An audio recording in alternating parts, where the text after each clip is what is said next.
Salut à tous et bienvenue pour ce petit Kirby Play sur Resident Evil 4 sur la PS4 où je vais vous prouver que les boss sont vraiment trop faciles sur ce jeu, même en pro, grâce à une tactique assez simple à mettre en œuvre. On va se charger la partie actuelle en pro et sur le choix du boss, et je parle pas d'un petit boss mais vraiment d'un énorme boss, on va se taper notre cher ami Salazar le Nabo. Je dois aller récupérer quelques munitions qui se trouvent juste avant le boss. Ça aussi, c'est aussi un détail que l'on peut remarquer sur certains jeux. Avant un gros boss, on a toujours un tas de munitions disponibles. Ce qu'il faut faire pour réussir à battre très facilement et rapidement un gros boss, eh bien vous allez chez le marchand de Resident Evil 4 et vous lui achetez, bien entendu, un super lance-roquettes. Par contre, il faut avoir l'argent disponible, 30 000 pesetas. Ensuite, ce qu'il faut faire, il ne faut pas foncer et tirer bêtement avec le lance-roquette. Il faut vraiment attendre que son point faible est disponible.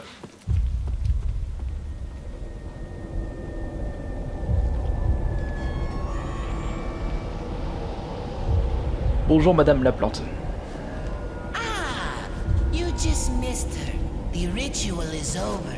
She left with my men to an island. Même si je te tue rapidement, t'es sûr que ce sera trop tard. Ce qu'il faut savoir avec le lance-roquette, c'est que c'est vraiment une arme à usage unique, comme une capote, et que un tir suffit pour vider toute la vie de n'importe quel adversaire et ennemi, quel que soit un petit ennemi ou alors un très gros boss. Bon, par contre, cette technique ne marche pas, non, je l'ai jamais testé sur le boss de fin, ce qui est un petit peu logique. Déjà que c'était une abomination, son bras droit, alors là, ça va être encore pire. Leon, cette classe. Bon, bien entendu, comme chaque gros boss, faut toujours que ça pète de partout. Et comme d'habitude, on peut pas revenir en arrière.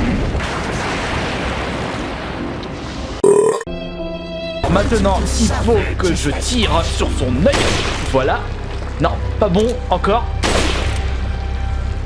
Allez, c'est pas vrai, je vise comme un trou. Mais, voilà.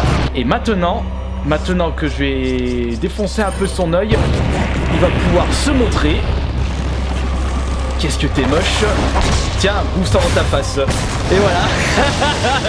Et voilà, il est mort. Ce gros boss à la base où j'avais passé plus d'une demi-heure la première fois pour le tuer, il est tué en même pas une minute. Ce truc de fou.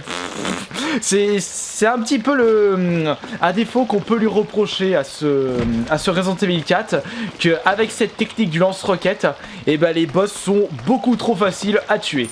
À moi les récompenses, 50 000 pesetas, ainsi que des objets qui étaient disponibles pour pouvoir l'abattre, que je peux récupérer et conserver dans mon stock. Et au moins, grâce à cette tactique du lance-roquette, on récupère plein d'argent sans avoir le besoin d'utiliser toutes nos économies de balles cumulées pendant le jeu. Surtout qu'en mode pro, bah, les balles, ça manque un petit peu si vous savez pas trop les gérer. La première fois, je me souviens, je mettais... à plusieurs moments du jeu, je me suis retrouvé avec plus de balles de pistolet, plus de balles de fusil et surtout plus de soins. Mais en connaissant correctement le jeu, eh bien, on peut mieux économiser. Comme à la fin de ma première partie en mode normal sur la PS4. Je vous avais fait un Twitter d'ailleurs, un petit tweet, où d'ailleurs je vous ai montré une petite photo de tout le stock que j'avais avant le boss de fin. Enfin voilà, donc c'est fini déjà, d'ores et déjà je sais, pour ce vraiment mini Kirby Play sur Resident Evil 4 avec la tactique, comment tuer un boss le plus rapidement possible. J'espère que cette vidéo vous aura plu et je vous proposerai prochainement d'autres Kirby Play sur Resident Evil 4, pourquoi pas le boss de fin. Il y avait une personne qui m'avait demandé sur Twitter. Je prends note et je vous dis à la prochaine. Ciao.